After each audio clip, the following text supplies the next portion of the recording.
ძესთან ერთად. დღეიდან საყოველთაო ჯანმრთელობის დაცვის სახელმწიფო პროგრამა ამოქმედდება.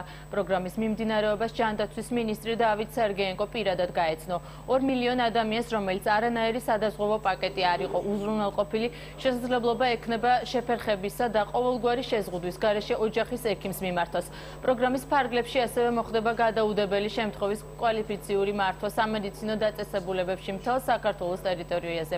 საყოველთაო ჯანდაცვის პროგრამაში თავად სპეციალური პოლისი საჭირო არ არის. ეს პროექტი მონაცემთა ელექტრონული ბაზის საშუალებით ხორციელდება.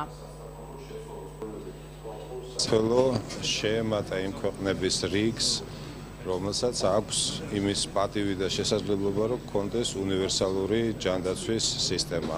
ესეთი ქვეყანა ბევრი არ არის, სულ 22 იყო თუ არ ვცდები, 23 ხდება საქართველოს. დღეიდან საქართველოს ყველა მოქალაქე უზრუნველყოფილი იქნება სამედიცინო მომსახურებით.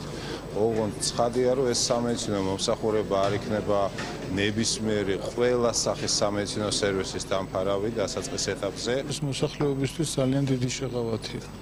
აქ არის სერვისები, რომელიც ფასსაც დღემდე მოსახლეობა საკუთარი ჯიბიდან იხდიდა.